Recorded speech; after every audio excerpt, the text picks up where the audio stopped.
Chapter 6. The applause and cheering raged as Twilight Sparkle left the field with her opponent Shah-Hanaz, the Gaul geomancer, still asleep in his circle of gems. She walked around the bleachers to meet her friends and Princess Luna, who were among the first to leave their seats, exiting the private princess box through the rear. Twilight smiled brightly, her face flushed and mane still somewhat disheveled as her friends all rushed to meet her. She found herself surrounded by ponies, with a baby dragon hugging her neck tightly. "Yeah, Twilight, that was awesome!" Spike crowed, his short arms not quite reaching all the way around his older friend. "I mean, that was amazing! You just shoved him around the whole time! He never stood a chance!" "Yeah, that was sweet!" agreed Rainbow exuberantly. A chorus of similar sentiments was raised by her friends. Even Fluttershy only stopped jumping up and down and screaming when she noticed every pony looking at her. Beaming, Twilight used her magic to gently flip Spike onto her back. "Thanks, every pony," she said, smiling ear to ear.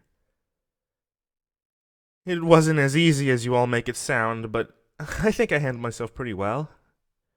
Princess Luna ruffled her wings dramatically, and she too smiled.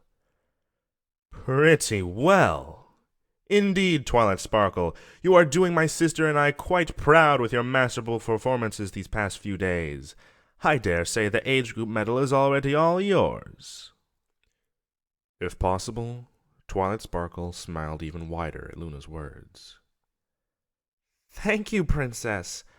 I still have to win 2 more matches for that, and—" She trailed off. Everyone looked at her expectantly. "Yes, what?" Rarity finally asked. "Out with it, dear." "And I feel very good about my chances," Twilight finally said, with an excited squeak at the end for good measure.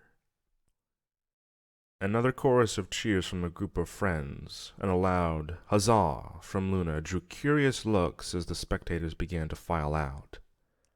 Twilight could see ponies and other beings pointing at her, and hear more whispering, along with the not infrequent cheers from total strangers.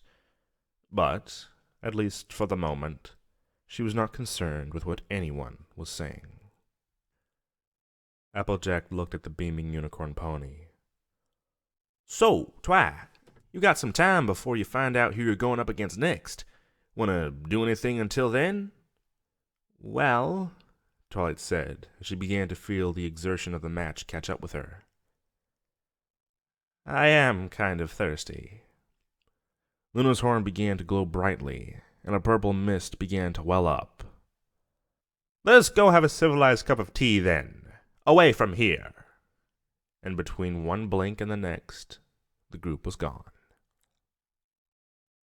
Luna's quarters, around the rear of Canterlot's throne room, were well appointed with benches, cushions, rugs, and any number of comforts for the princess to receive guests.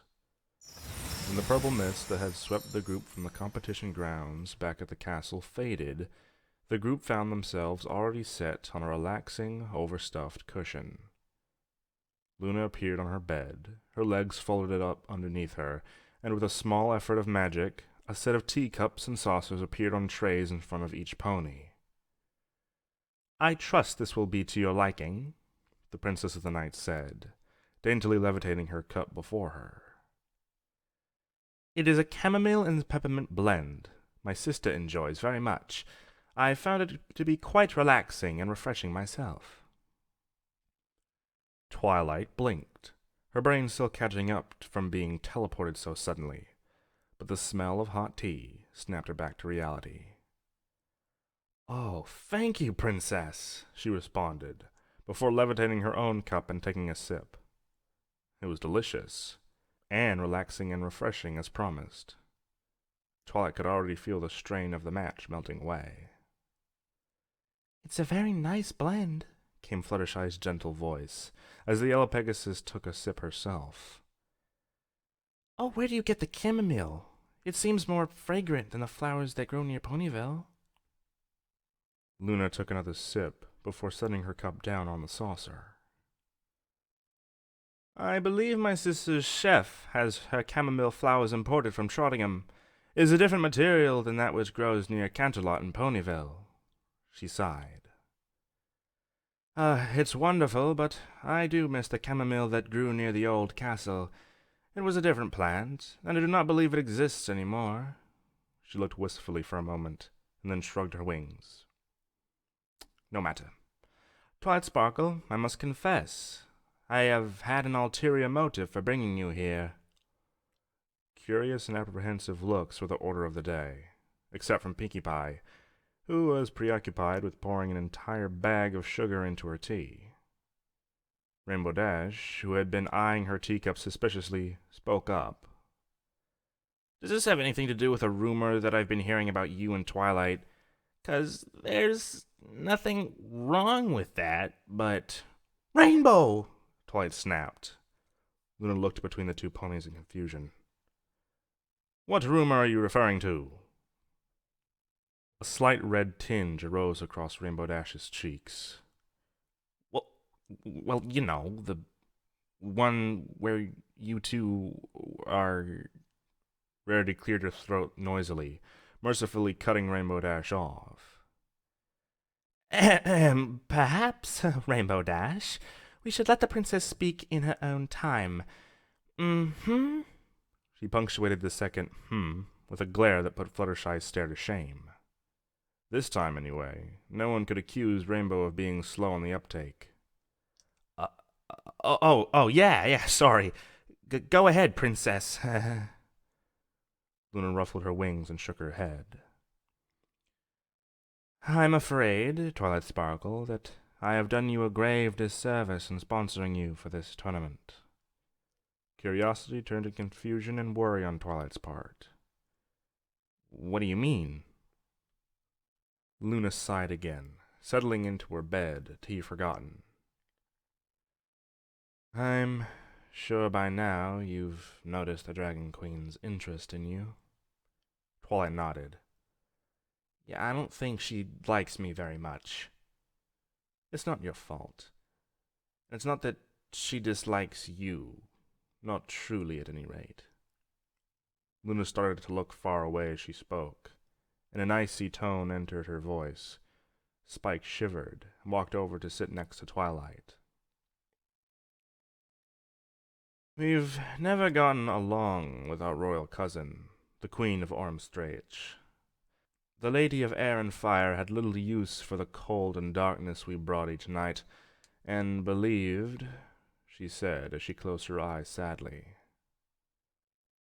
that we were planning to usurp our sister's throne. She was among the first to warn our sister of our betrayal, some years before we slated ourselves Nightmare Moon, but our royal cousin's warnings were ignored, until it was too late. Luna opened her eyes, lowering her head. You may have returned me to myself, Twilight Sparkle, but Nastaria does not trust me or believe that I have changed. She could not gainsay my sponsorship of you, but she was suspicious even before your invitation was sent, and after your display of power at the trials, I believe she thinks that you're not competing fairly. Twilight blinked and opened her mouth to speak, but was cut off by Applejack throwing her on the floor angrily. Consarn it! She yelled. Y'all were on my outs 1,000 years ago, and so she accuses my friend of cheating? Oh, just who does she think she is? The Queen of all Dragons, dear Applejack, Luna replied gently. I don't care if she's Tyrick in a dragon costume, the infuriated farm pony retorted. Ain't no pony accuse my friend of cheating and get away with it. Eyes suddenly glowing fiercely, Princess Luna leaned up, resting her weight on her front knees, and her voice went cold once again. We would ask you not to use that name within these walls again. We know it was nothing more than a slip of the tongue, and so we shall overlook it. This time. Applejack blanched, and she sat back down in her cushion, all of the wind suddenly gone from her sails. Um, I'm, I'm powerful sorry, Princess. I didn't know there was something wrong with, that name. He was a vile creature, Luna said, venom dripping from her words. Evil and vicious. After 1,000 years, how is it possible that that thing is still remembered? The princess glared at Applejack, the glow in her eyes growing even further. The other pony shrank back. Twilight racked her brain in confusion during the ensuing pregnant pause. Wasn't Tyrek just an old pony's tale? Ponies would tell foals to eat their alfalfa, or Tyrek would steal them away into his cavern. Carrot Top had even dressed as him for Nightmare Night. Was he real? Did Luna know him? Hey, I'm sure Applejack didn't mean anything by it. Rainbow Dash spoke up, interrupting Twilight's train of thought. I mean, isn't it... She stopped, as Luna turned to look at her through narrowed eyes. Rainbow, it's okay, Twilight said hurriedly. AJ, I'm not cheating, so I don't have anything to worry about anyway, she continued archly. And besides, didn't you accuse Rainbow Dash of cheating during the running of the leaves? Weren't you both cheating? Hey, yeah, that's right. Rainbow Dash looked at Applejack pointedly. Applejack mumbled something into her hat and lapsed silent. The glow in Luna's eyes faded, and she settled back down on her bed, but she was clearly shaken. I hope you are right, Twilight Sparkle, she said slowly, bringing her attention back to matters of the present. But did you not think it was unusual to have one of the tournament organizers overseeing one of the first matches in the youngest age brackets of the competition? There were nearly 20 other matches underway at the same time. Do you think the Dragon Queen personally oversaw each? Twilight looked up at Luna, momentarily at a loss for words. She has offered to oversee each of your matches. Luna looked back at Twilight pointedly. She intends to monitor you for the entire tournament. My sister informs me that the Gull King has, in his own turn, offered you some respite from the Stargate's gaze, on the pretense that any match you should have with a dragon should be procured by a neutral party.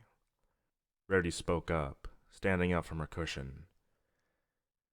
Princess, if I may, but this is outrageous! Twilight is our friend, not a token to be passed around for political reasons. Luna looked back evenly. She is a hero, dear Rarity, as are all of you. However, it has ever been the fate of heroes to be used as pawns in political games. Unfortunately, my sister and I have little power to prevent it in this case without damaging the relations with the dragons. Again, she turned back to Twilight. I apologize for my error in dragging you into the midst of this. Twilight sat up straight, with a smile. No apologies necessary, Princess. Whatever the Dragon Queen thinks of me, I'll do my best for the rest of the tournament. I won't let her trip me up. A matching smile was Luna's response. Then, there is nothing more for you to worry about. Now, may I offer any pony a cup? A half an hour of tea and small talk later, the group of 8 found themselves materializing at the tournament grounds again. The grounds had once again been rearranged. A number of unicorn and Pegasi ponies were just hauling away the last of the excess seating, leaving only 2 of the small arenas. Twilight and Luna walked toward the posted sign near the bleachers in the center labeled Next Matches in an unnecessarily elaborate script. The rest of the group followed closely, warding off any curious passers-by. The handwritten list detailed the remaining matches in the young adult bracket. It was short. Only 8 of the young adult competitors from the previous day's trial had gone on to the duels, and so there were only 2 matches listed. To the right, the overwrought sign declared Trixie would be facing some pony named Hara. So, Trixie had made it to the duels and won her first. Twilight remembered this potentially important information with only a slight grimace. To the left, the sign read, Twilight Sparkle will be facing Gianna. Why did she know that name? Hey, Twilight, isn't that griffin from the other day? Spike said brightly, having wandered over to read the sign. I didn't know she was competing. Ah, of course. Thank you, Spike, Twilight replied. She reached over and ruffled his dermal scales. What would I do without you? With a grin and a shrug, Spike said, I don't know, probably forget stuff and get lost all the time. Luna looked over at her friend mildly. You've met this pony? Twilight grinned and stuck her tongue out at Spike before turning to Luna. Oh, she's not a pony, she's a griffin. We all ran into her out on the road outside of Canterlot just before we arrived from Ponyville on Friday. She seemed very nice and gave me a heads up on some of the rumors going around about me. Luna stretched her wings broadly. What rumors are those?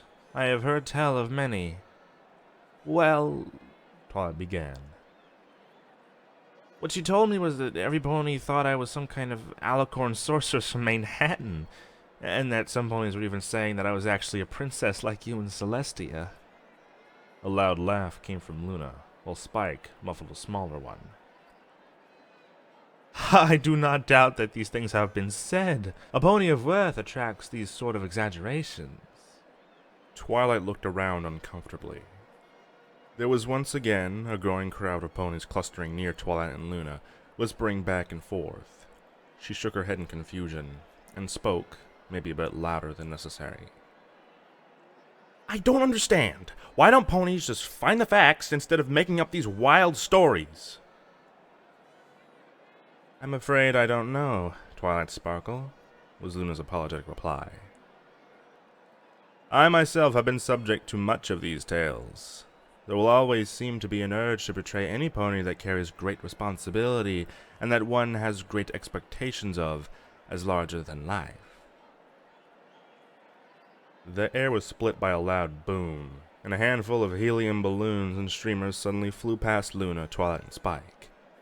The trio just turned in time for another burst from Pinkie Pie's inexplicable party cannon. The pink pony had already set up a dance floor and blasted decorations across the grass near Twilight's friends, and was in the process of setting up her turntable. All right, every pony, let's party!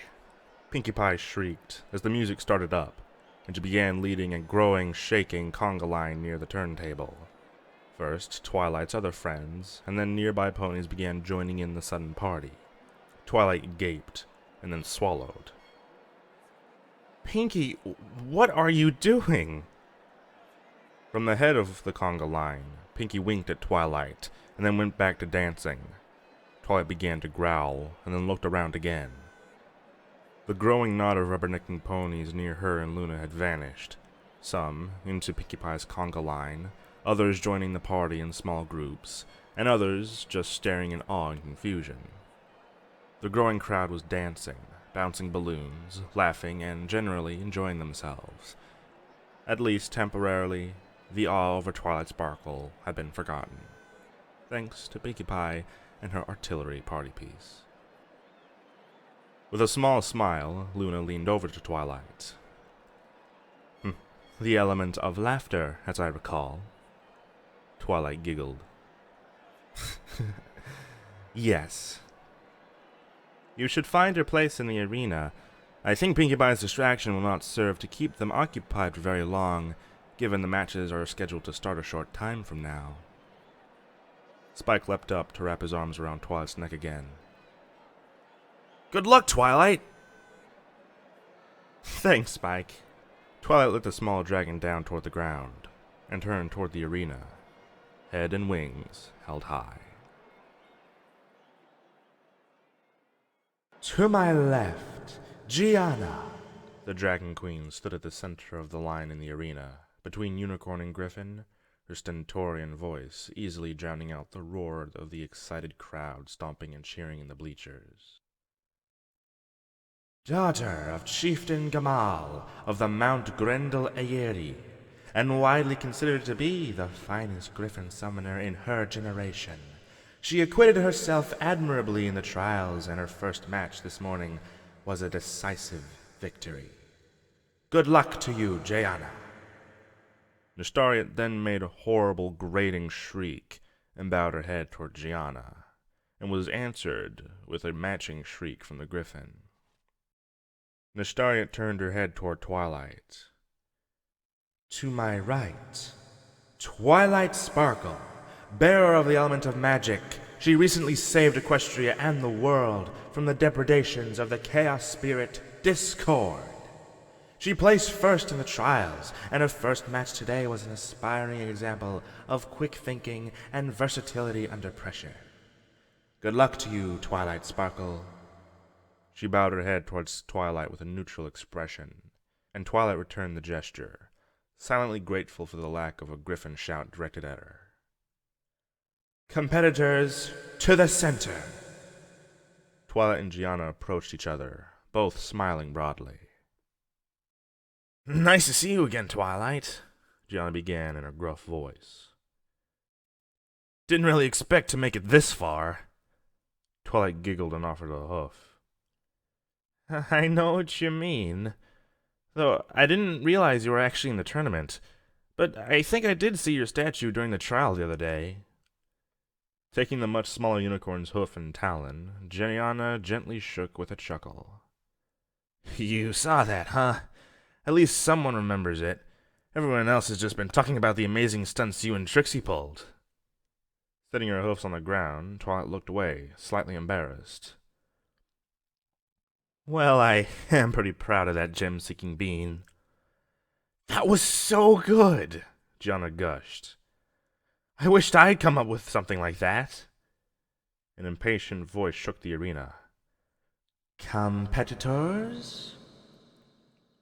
I think that's us, Gianna said, raising a talon in a lazy salute, before she turned and began walking back to her end of the field. Good luck. You too, Twilight called out.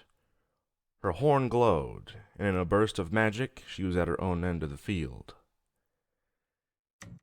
Begin!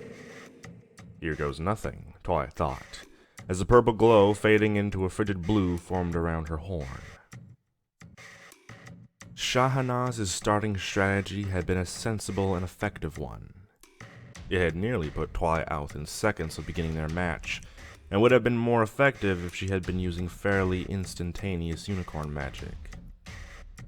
A similar glow to that surrounding Twilight's horn engulfed Gianna, and she stumbled for a moment, before a panicked screech raised a roaring vortex of fire around her, breaking Twilight's line of sight. It didn't matter. The drain spell had hit, if only for a moment, and the stolen energy was like lightning through Twilight's horn. This was incredible. She spiraled into the air rapidly, wings buzzing like an insect. It must have been what Rainbow Dash felt like all the time. A rainbow arced from Twilight's horn as she rocketed higher and higher, laughing madly.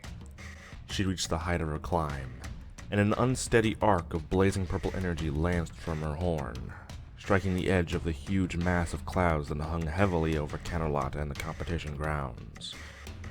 One of the small clouds opened as if it were a balloon that had just been popped. It emptied a short but torrential downpour over the makeshift stadium, flooding Gianna's vortex. Twilight was unstoppable. She laughed again, launching herself toward the ground. Maybe she could do a sonic rain boom. That would certainly surprise everyone. Her sudden rainstorm had worked, flooding the field and turning the grass to mud, as well as drowning Gianna's fire. The griffin was battered from the side as Twilight struck her with telekinetic attacks. Slaps, really. She didn't want to hurt her. It was against the rules, and anyway, she liked the griffin, even if she was screaming at her. She hoped they could be friends. Great friends. Gianna could move to Ponyville, and Twilight could introduce her to everyone. Maybe she could work in the clouds.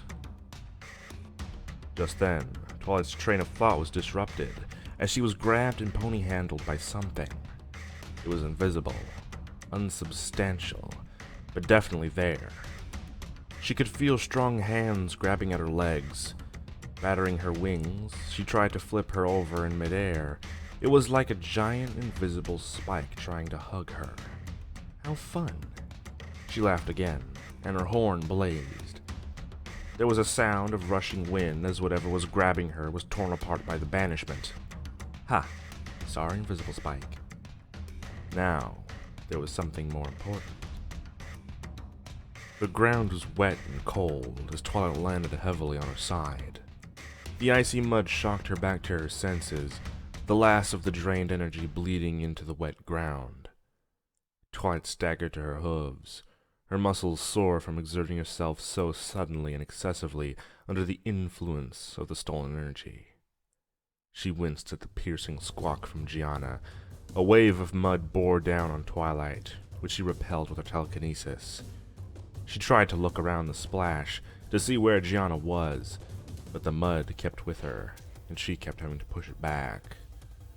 Wait, what kind of mud follows you? The splash of mud looked at Twilight through the aura of her telekinesis with a dull brown eye. It began thrashing, throwing small globs of mud everywhere. Twilight was already filthy from her landing, her entire left side covered in mud and drenched, and the mud monster was making sure that the right matched. Twilight flung the creature away, back toward Gianna's side of the arena. Alright, stay on the offensive, Twilight thought to herself, as she splashed a wave of mud toward Gianna by cutting her telekinesis across the ground like a huge knife. A shriek from the griffin, and the mud was pushed back, leaving the waves to splash harmlessly around her. With a grin, Twilight powered her horn again, and there was a familiar glow from the ground on Gianna's side of the arena, around the griffin herself. The muddy ground emitted a painful cracking noise as Twilight forcibly expelled the water from the mud, leaving only dry dirt. Dry dirt, with 3 of the griffin's mismatched extremities stuck in it. Gianna shrieked in frustration and yanked at her trapped talon and paws painfully, shrieking stinging telekinetic strikes at Twilight. The unicorn jumped back, not wanting to risk going airborne while Gianna was lashing out at her like that, and raised her drain spell again. The griffin began to glow, and then grinned, before making a noise that sounded like if an eagle fought with opalescence. Twilight staggered and retched, her spell dropping as she fell heavily in the mud. Whatever she had absorbed, it wasn't Gianna's energy. It was enervating, sour, bad, wrong in a way that Twilight could only compare to Discord's influence.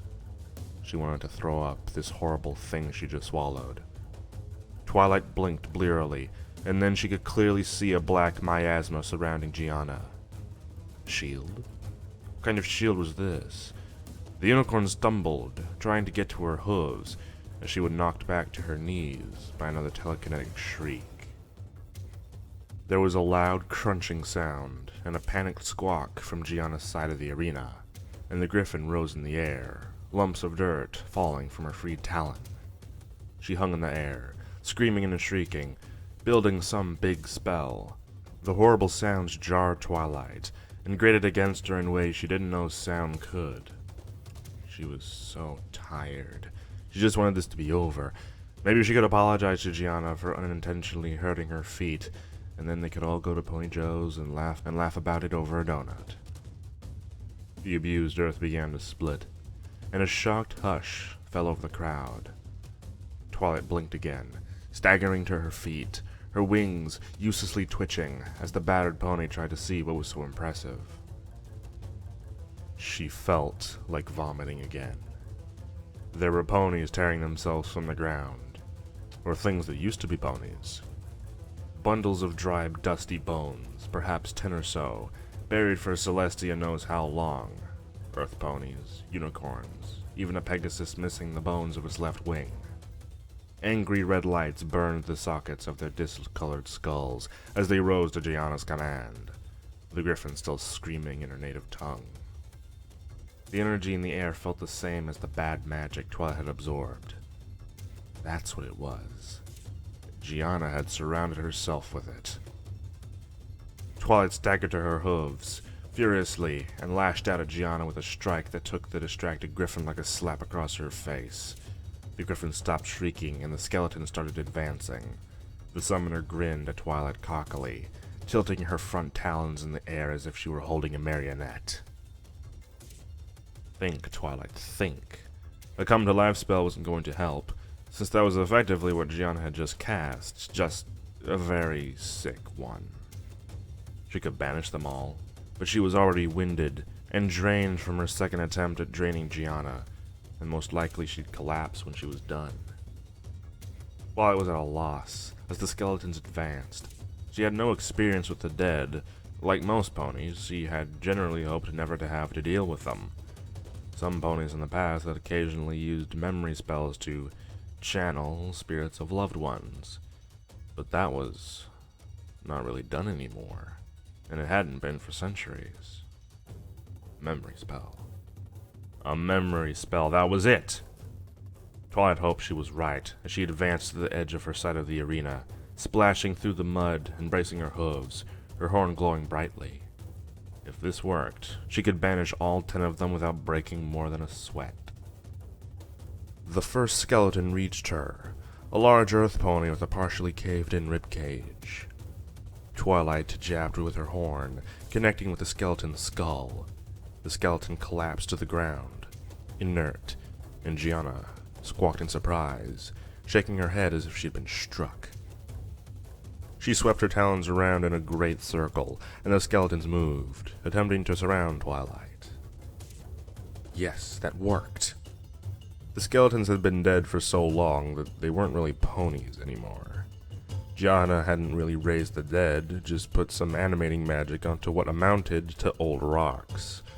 Twilight's memory spell had reminded the skeletons that it was part of the ground, and it simply gave up, letting the come-to-life spell dissipate on its own, without needing to banish it at all. Twilight leapt back again, fluttering her tired wings to give her extra lift, and then she rushed at the skeletons as they attempted to surround her.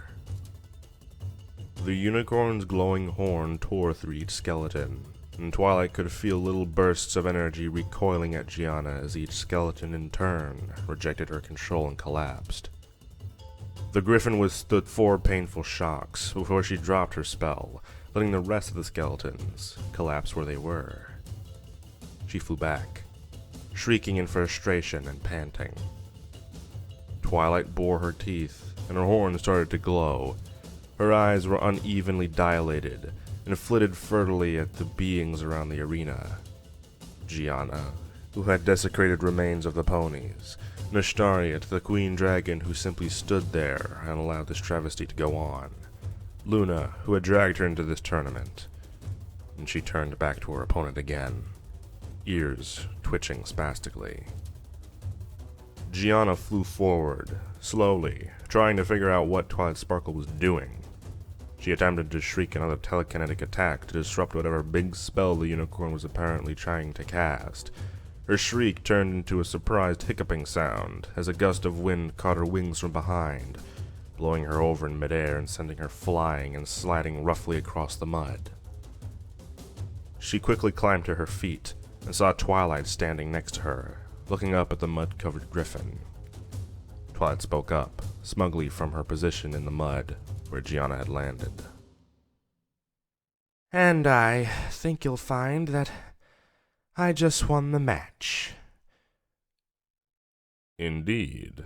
A moment later, a disbelieving Nashtariat bellowed, "The match is over. Twilight Sparkle wins by territory default." Cheers erupted from the crowd. Gianna tried to laugh, but it came out as more as a disappointed cough. I guess you did," she smiled lopsidedly.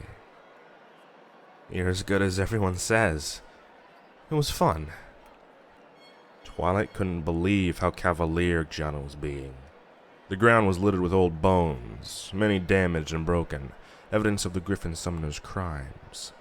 There were even a few small bone chips clinging to the mud in Twilight's mane. "Fun? Fun? You desecrated all these remains and played these poor pathetic ponies as puppets.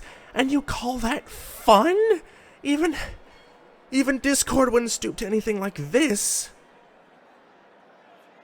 Gianna looked like she'd been slapped, and took a few steps back, looking over at Nestariat helplessly. The Dragon Queen merely watched with a somewhat curious expression. Jeez, Twilight, what's your problem? She sounded hurt by Twilight's attack. I mean, I thought I was being respectful. Confusion replaced some of Twilight's anger. Not all, not even most, but some. Respectful? How is digging up the dead respectful? I asked your ancestors to borrow their strength. It was Twilight's turn to look as if she'd been slapped, and sat down heavily in the mud. Asked my ancestors?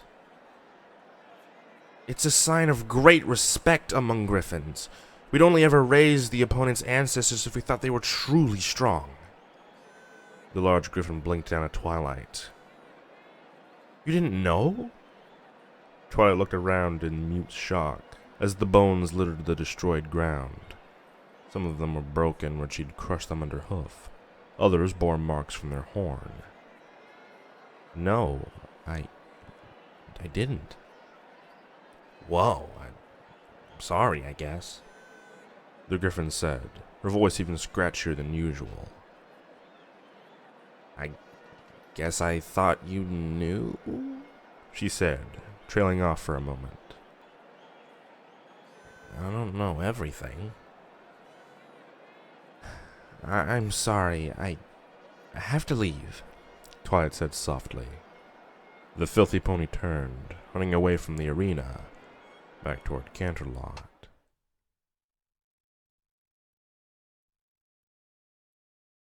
Hello everyone, this is Immune to Gravity, coming to you with this quick little ending blurb before I end the video.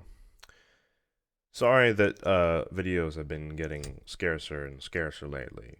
You know, things in my personal life, school and things like that have just sort of been conspiring against this YouTube channel more and more lately. But I'm not just doing this to apologize for the uploading schedule. I actually wanted to ask you all something. How would you feel if I began doing readings of things not pony related? Now, I'm not just talking about fan fiction or creepypasta. You know, I'm talking about, like, original stories that amateur authors just post on the internet, like on sites like, you know, Fiction Press, if anyone's ever heard of that.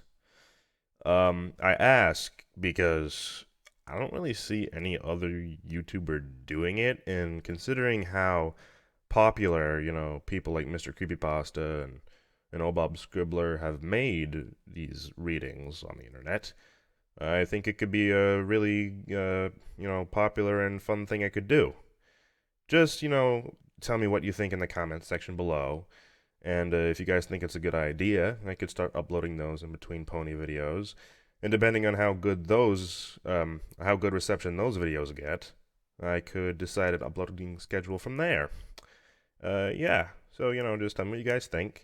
If you want a link to fictionpress.com so you can see some of the really cool stories there, I'll just leave that in the description.